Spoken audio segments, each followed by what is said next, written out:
अस्सलाम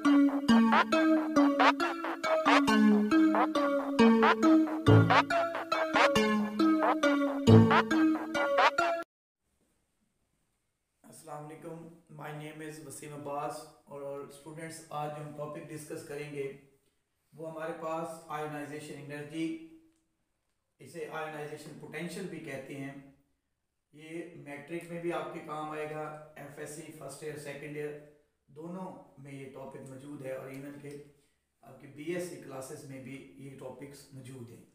तो आज डिस्कस करते हैं कि आयोनाइजेशन एनर्जी है क्या बेटे। आयोनाइजेशन एनर्जी क्या है हमारे पास, कहते हैं minimum amount of energy required to remove an electron from the valence shell of a isolated gases atom to form cation. अब इसका क्या मतलब है जी, ये कहता है कि बेटे आपने क्या करना है जी, आपने गैसेस एटम के वैलेंस शेल क्या है, आउटर मोस्ट शेल है, उसमें से आपने क्या करना है जी, जो इलेक्ट्रॉन रिमूव करना है उसको निकालने के लिए जो आपको एनर्जी रिक्वायर्ड है उसे हम कहते हैं आयोनाइजेशन एनर्जी। मसलन यहां हम ले लेते हैं हाइड्रोजन की एग्जांपल। अगर मैं लूं हाइड्रोजन, ये इसका न्यूक्लियस हो गया और इसके आउटर शेल में हो गया ये एक इलेक्ट्रॉन, हाइड्रोजन ये 1 है। अब इसमें होता क्या है, होता ये है आप इसका ये इलेक्ट्रॉन रिमूव करना चाहते हैं, आप ये इलेक्ट्रॉन निकालना चाहते हैं। साफ ज़ाहिर इलेक्ट्रॉन निकालने के लिए आपको एनर्जी देनी पड़ेगी। अब क्या होगा, वो अमाउंट ऑफ एनर्जी जो किस लिए आप यूज कर रहे हैं, टू रिमूव दिस इलेक्ट्रॉन। आप इस इलेक्ट्रॉन को रिमूव करने के लिए जो एनर्जी दे रहे हैं बेटे, उसे हम क्या कहते हैं, that is called ionisation energy. अब होगा क्या, जब आप हाइड्रोजन से ये इलेक्ट्रॉन निकाल देंगे तो अब ये बन जाएगा, इस पे चार्ज आ जाएगा +1, इस पे कौन सा चार्ज आ जाएगा, +1। और जिसके ऊपर प्लस चार्ज हो उसको हम क्या पढ़ते हैं, उसे हम कहते हैं कैटआयन, उसे हम बोलते हैं कैटआयन। अब ये देखें मैंने क्या कहा था, अब यहां देख लेते हैं इसके अमाउंट ऑफ एनर्जी। तो इसकी जो डेल्टा एच है, इंथैल्पी है इसकी, वो है जी 1313 किलो जूल पर मोल। अब यहां पर ये भी समझ ले कि जो आयोनाइजेशन एनर्जी है ये हम क्या करते हैं, इसको मेजर करते हैं किलो जूल पर मोल के अंदर, या इसे मेजर करते हैं किलो कैलोरीज पर मोल में, या फिर हम कहते हैं इलेक्ट्रॉन वोल्ट के अंदर। तो ये आपके एमसीक्यूज भी वो पूछता है फर्स्ट ईयर में, खासकर फर्स्ट ईयर में क्या हम इसको किस में मेजर करते हैं, तो ये किलो जूल पर मोल में या किलो कैलोरीज पर मोल के अंदर या इलेक्ट्रॉन वोल्ट के अंदर इसको मेजर करते हैं। अब क्या हुआ, अब यहां देखें तो मैंने इसका साइन जो है ये पॉजिटिव डाला। साफ ज़ाहिर है आपने इलेक्ट्रॉन रिमूव करना है तो आपने एनर्जी देनी है, ये एंडोथर्मिक प्रोसेस होगा, इस वजह से इसका साइन जो होगा ये पॉजिटिव होगा। तो आप क्या कहते हैं, ये आपके पास होगी amount of energy, that is the amount of energy जो रिक्वायर्ड है, किस लिए है, टू रिमूव एन इलेक्ट्रॉन। आपने एक इलेक्ट्रॉन को रिमूव करना है, कहां से करना है, from the valence shell of the gaseous atom to form. अब जब आप ये इलेक्ट्रॉन निकाल देंगे तो आपके पास क्या बन जाएगा बेटे, that is called hydrogen H positive, इसे हम कहते हैं कैटआयन। तो ये हमारे पास एनर्जी की डेफिनेशन कंप्लीट हो गई। Ionization energy, amount of energy required to remove electron from the valence shell of a gaseous atom to form cation. इसी तरह हम एक और एग्जांपल ले लेते हैं, हम ले लेते हैं कि मैग्नीशियम की एग्जांपल है। अब मैग्नीशियम में जाते हैं बेटे, तो मैग्नीशियम का एटॉमिक नंबर हमारे पास है 12, ये है जी 282, ये पोजीशन है इसकी 282, इसको बनाते हैं। अब इसकी क्या पोजीशन होगी, इसकी पोजीशन ये है, ये न्यूक्लियस है, पहले में हो गया 2 इलेक्ट्रॉन, दूसरे में हो गए 8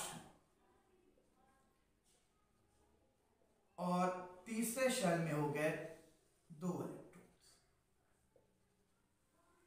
अब क्या होता है, अब आपने कहीं ना कहीं ऑक्टेट रूल पढ़ा होगा, इसी चैप्टर जो चैप्टर नंबर 6 है फर्स्ट ईयर का, इसके लास्ट इसके टॉपिक्स में, पिछले टॉपिक्स के अंदर जो ऑक्टेट रूल है वो ये है कि हम क्या करते हैं, आप कहते हैं कि ये किसी भी एलिमेंट की टेंडेंसी है to attain maximum 8 electron in their outermost shell.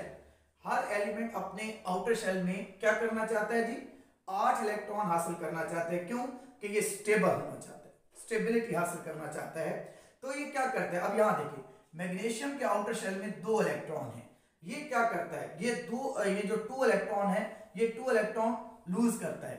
अब ये करेगा क्या, यहां पर अगर मैं इसमें से 1 इलेक्ट्रॉन निकाल दूं, अब इसकी पोजीशन ये आ जाएगी, पहले में 2, दूसरे में हो गए 8 और अभी भी इसके पास मौजूद है 1 इलेक्ट्रॉन, यानी इसकी पोजीशन अब ये है, यहां लिख लेते हैं। अब इसकी पोजीशन ये है कि मैग्नीशियम जो 12 था आपने इसमें से 1 इलेक्ट्रॉन लूज कर दिया, निकाल दिया, रिमूव कर दिया, तो ये +1 हो गया और अब ये रह गया 11। अच्छा, अब वो कहता है कि हाँ जो डेल्टा H है वो हमारे पास कितनी है, वो है जी 738 किलो जूल पर मोल। अब ये एनर्जी क्या है, ये एनर्जी है हमारे पास ionisation energy, amount of energy required to remove electron. तो ये आपके पास क्या हो गया, this is called ionisation energy, जैसे फर्स्ट आयोनाइजेशन एनर्जी भी कहा जाता है। इसी तरह अब अभी हमारा मसला हल नहीं हुआ, अभी मैग्नीशियम के पास आउटर शेल में 1 इलेक्ट्रॉन है, तो आप क्या करते हैं, आप कहते हैं इसमें से आप 1 और इलेक्ट्रॉन रिमूव करें। अब ये बन गया मैग्नीशियम कैटआयन, आप क्या करते हैं इसमें से 1 इलेक्ट्रॉन और रिमूव करते हैं, यानी ये मैग्नीशियम आपके पास +1 है, आप इसमें से क्या करें 1 और इलेक्ट्रॉन रिमूव करें, तो ये बन जाएगा मैग्नीशियम +2 और अब ये 11 था, अब ये हो गया 10। तो अब इसकी पोजीशन ये आ जाएगी कि इसमें आ गए 2 और इसमें आ गए बेटे 8, तो इसके आउटर शेल में टोटल हो गया 8। अब ये स्टेबल हो गया। अब यहां पर डेल्टा H की बात करें तो ये हमारे पास कितनी है जी, ये हमारे पास जो वैल्यू आती है डेल्टा H की, ये ऑलमोस्ट जो फर्स्ट है इससे डबल आती है, यानी जो हमने पहले यूज की है ये उससे डबल आती है, जो कि है 1450 किलो जूल पर मोल, ऑलमोस्ट डबल। अब यहां पर ऐसा क्यों होता है, एक क्वेश्चन है। अच्छा, पहले तो ये कि इस एनर्जी को बेटे आप क्या नाम देते हैं, that is called second ionisation energy, that energy is called second ionisation energy. अब सेकंड आयोनाइजेशन एनर्जी क्या है, amount of energy required to remove second electron after the removal of first electron, that is called second ionisation energy. कि आप 1 electron निकल चुका है, इसमें से आप दूसरा निकालना चाहते हैं, तो जो एनर्जी रिक्वायर्ड होगी that is called second ionisation energy. अब यहां देखें तो ये ऑलमोस्ट इससे डबल एनर्जी है फर्स्ट आयोनाइजेशन एनर्जी से। भाई ऐसा क्यों होता है, ये भी आपके एफएससी में एक क्वेश्चन आता है कि why second ionisation energy is greater than first ionisation energy. तो वहां ये क्या पोजीशन है कि ये क्यों डबल हो जाता है, यहां देखिए, यहां जो आप इलेक्ट्रॉन निकालते हैं वो एक एटम से निकालते हैं, लेकिन जब एक इलेक्ट्रॉन निकल जाता है तो ये कैटआयंस बन जाता है। कैटआयन जब भी होगा वहां फोर्स ऑफ अट्रैक्शन ज्यादा हो जाएगी, साइज स्मॉल हो जाएगा, फोर्स ऑफ अट्रैक्शन ज्यादा हो जाएगी, जिसकी वजह से क्या होगा, यहां से इलेक्ट्रॉन जो निकालना है वो मुश्किल हो जाएगा। इसलिए आपके जो सेकंड आयोनाइजेशन एनर्जी होगी उसकी वैल्यू हाई होगी। इसी तरह थर्ड की तरफ जाते हैं तो वो क्या होगी, amount of energy required to remove third electron after the removal of first and second electron. तो ये आपके पास आयोनाइजेशन एनर्जी होगी कि ये हमारे पास क्या है जी, ionisation energy, amount of energy required to remove electron. First निकालोगे तो फर्स्ट, सेकंड निकालोगे तो सेकंड आयोनाइजेशन एनर्जी, और थर्ड निकालोगे तो थर्ड आयोनाइजेशन एनर्जी। अच्छा, अब नेक्स्ट चलते हैं। तो याद रखें, कहते हैं जो आयोनाइजेशन एनर्जी है ये बेसिकली क्या है, ये मेजरमेंट है, ये मेजरमेंट है। किसकी मेजरमेंट है, ये मेजरमेंट है स्टेबिलिटी ऑफ एन एटम।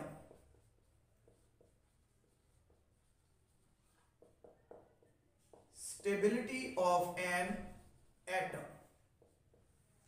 अब स्टेबिलिटी से क्या मुराद है, अब यहां देखिए, मैंने इसमें से इलेक्ट्रॉन रिमूव किया, हो गया, सेकंड की फर्स्ट किया, सेकंड किया, लेकिन जब ये यहां चला जाता, जब इसके आउटर शेल बेटे कंप्लीट हो जाते हैं, देन क्या होता है, देन ये होता है कि ये स्टेबल हो जाता है।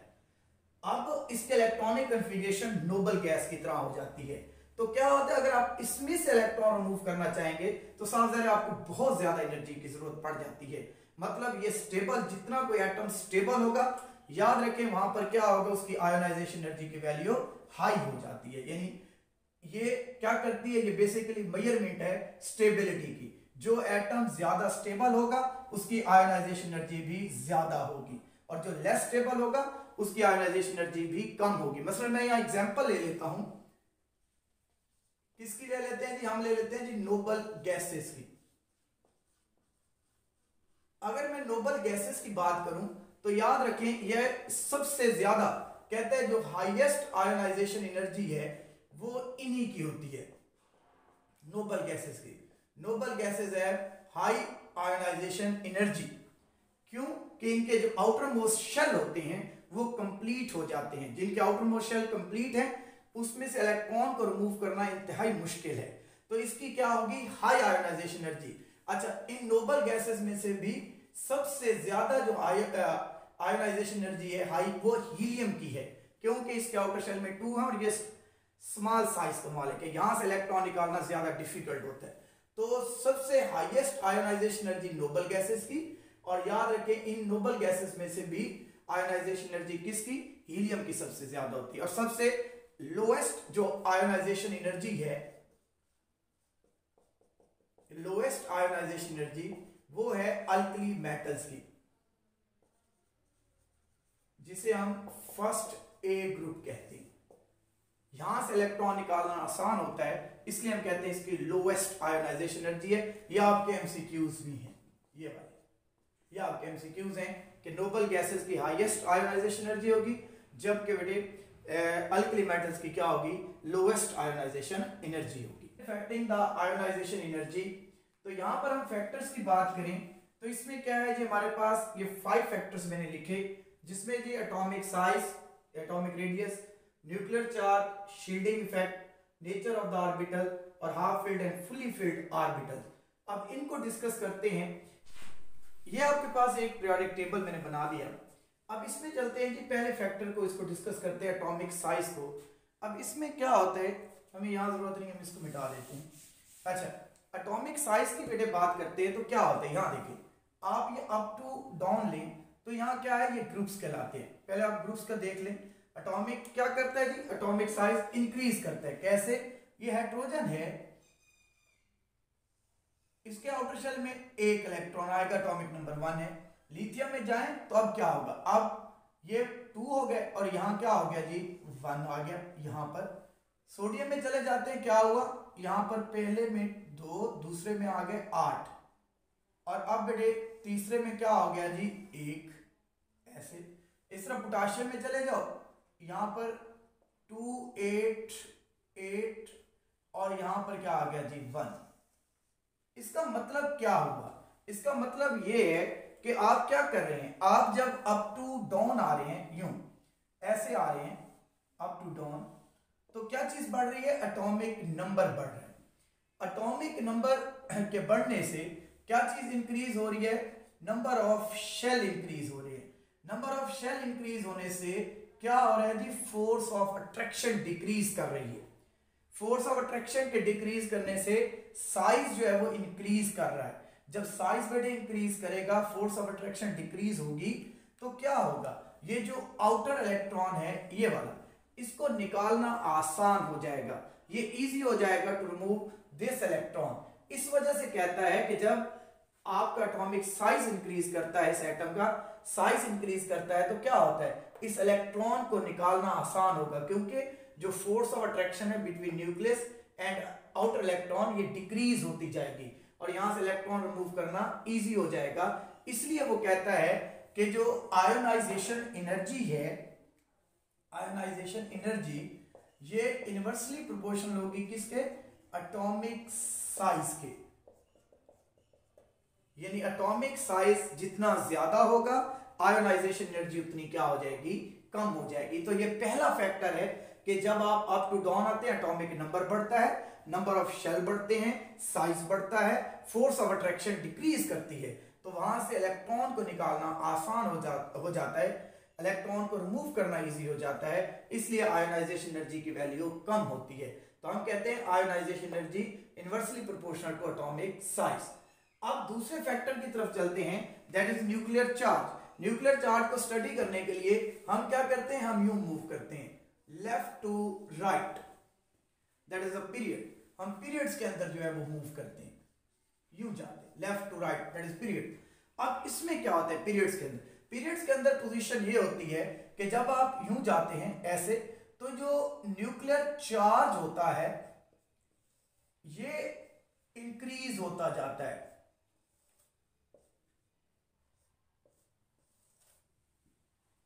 क्या होता जाता है जी, पॉजिटिव चार्ज इंक्रीज होता जाता है जब आप लेफ्ट टू राइट जाते हैं। अब देखिए जब न्यूक्लियर चार्ज इंक्रीज होगा तो क्या होगा, positive charge increase, nuclear charge increase, मतलब ये है कि ये न्यूक्लियर चार्ज होगा ये इलेक्ट्रॉन्स को अपनी तरफ अट्रैक्ट करेगा, जिसकी वजह से क्या हो जाएगा, जो साइज है वो डिक्रीज करेगा। साइज डिक्रीज होने का मतलब है कि वहां जो फोर्स ऑफ अट्रैक्शन है वो इंक्रीज करेगी, और जब फोर्स ऑफ अट्रैक्शन इंक्रीज करेगी तो ये डिफिकल्ट हो जाएगा कि आप वहां से क्या करें, इलेक्ट्रॉन को रिमूव करें। यानी लेफ्ट टू राइट ये क्या होगा, ये न्यूक्लियर चार्ज इंक्रीज होगा पॉजिटिव, तो क्या होगा, यहां से इलेक्ट्रॉन को रिमूव करना जो है वो मुश्किल हो जाएगा। इट मींस न्यूक्लियर चार्ज जितना ज्यादा होगा आयोनाइजेशन एनर्जी की वैल्यू उतनी क्या हो जाएगी, ज्यादा हो जाएगी। तो ये दूसरा फैक्टर ये हुआ कि न्यूक्लियर चार्ज के इंक्रीज होने से आयोनाइजेशन एनर्जी की वैल्यू क्या करती है जी, इंक्रीज करती है। यानी आयोनाइजेशन एनर्जी ये डायरेक्टली प्रोपोर्शनल हो जाएगी न्यूक्लियर चार्ज की। ये दूसरा फैक्टर हमारे पास हो गया। अब चलते हैं तीसरे फैक्टर की तरफ जो कि है शील्डिंग इफेक्ट। अब शील्डिंग इफेक्ट को जरा सुन लें, ये क्या है। शील्डिंग इफेक्ट ये है कि ये न्यूक्लियस है और इसमें ये इनर इलेक्ट्रॉन है, ये आउटर इलेक्ट्रॉन है। ये हमारे पास इनर इलेक्ट्रॉन है और ये क्या है जी, और ये आउटर इलेक्ट्रॉन है। अब क्या हुआ, कहते हैं जो शील्डिंग इफेक्ट क्या है, कहते हैं न्यूक्लियस और आउटर इलेक्ट्रॉन के दरमियान फोर्स ऑफ अट्रैक्शन ये डिक्रीज होती है due to the presence of inner electron. Force of attraction between nucleus and outer electron is decreased by the presence of inner electron, in the presence of inner electron। क्यों, इन दोनों के दरमियान क्या पाई जाएगी, इन दोनों के दरमियान रिपल्शन होगी, और अब ये जितनी ज्यादा होगी इस इलेक्ट्रॉन को निकालना उतना आसान होगा, आउटर इलेक्ट्रॉन को निकालना आसान होगा। और अब ये जितनी जल्दी इलेक्ट्रॉन निकलेगा आपका क्या होगी, आयोनाइजेशन एनर्जी की वैल्यू उतनी कम होगी। इट मींस आयोनाइजेशन एनर्जी और शील्डिंग इफेक्ट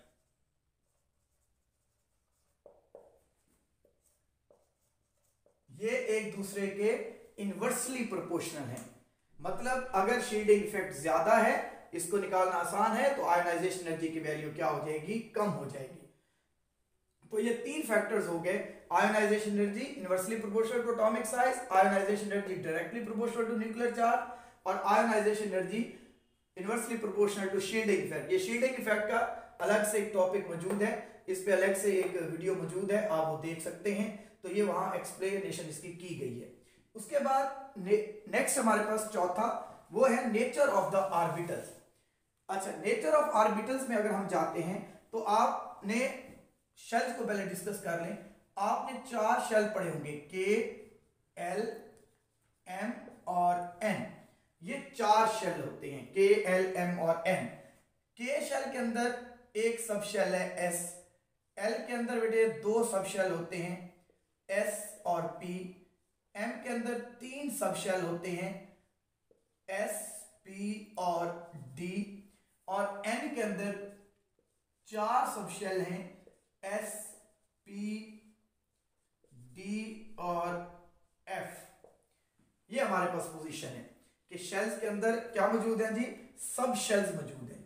अब क्या होता है हमारे पास कि ये जो एस है, याद रखें ये न्यूक्लियस के करीब है, ये न्यूक्लियस के करीब रहता है, यहाँ फोर्स ऑफ अट्रैक्शन ज्यादा है, यहां से इलेक्ट्रॉन निकालना मुश्किल है। तो इट मींस अगर कोई इलेक्ट्रॉन एस ऑर्बिटल में है तो वहां आयोनाइजेशन एनर्जी की वैल्यू ज्यादा होगी। फिर पी न्यूक्लियस से थोड़ा दूर एस के निस्बत, फिर डी उससे भी दूर, और आखिर में एफ ये सबसे ज्यादा दूर होता है।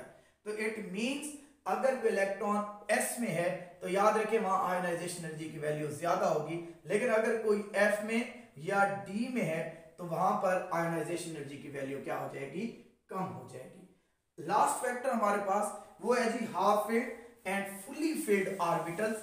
अब ये जरा सुन लें कि ये क्या होता है जी। आप s को ले लें, आप कहते हैं इसमें कितने इलेक्ट्रॉन हैं जी, 2 हैं। p को ले लें, आप कहते हैं इसमें 6 है। d को ले लें, आप कहते हैं इसमें 10 है। और f को ले लें, इसमें 14 है। अच्छा, अगर क्या हो, ये हो s2 p6 d10 और f14, इन्हें फुली फिल्ड ऑर्बिटल्स कहा जाता है। और याद रखें जब भी ये फुली फिल्ड होंगे ये स्टेबल होंगे। इसी तरह इसको मैं अगर हाफ कर लूं, s में 1 कर दूं, p में 3 कर दें, d में 5 कर दें और f में 7 कर दें, ये हाफ फिल्ड ऑर्बिटल्स कहलाते हैं। ये फुली फिल्ड हो गए, ये हाफ फिल्ड हो गए। जब ये केस हमारे पास आएगा तो याद रखें ये स्टेबल होते हैं।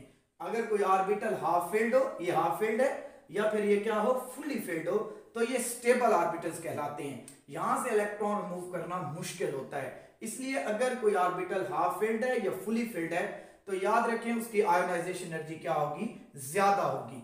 लेकिन अगर ये केस है, जैसे p है, 6 के बजाय 5 हो जाए, 4 हो जाए, यहां से इलेक्ट्रॉन निकालना आसान हो जाएगा। ठीक हो गया। तो यहां आयोनाइजेशन एनर्जी की वैल्यू कम होगी। लेकिन अगर ये केस है फुली फिल्ड का या हाफ फिल्ड का, तो फिर याद रखें आयोनाइजेशन एनर्जी की वैल्यू ज्यादा होगी। तो ये हमारे पास ये आज का टॉपिक था, आयोनाइजेशन एनर्जी और factor affecting the ionization energy. Next इसके एक्सेप्शनल केसेस और higher ionization energy next video के अंदर इंशाल्लाह वो डिस्कस करेंगे।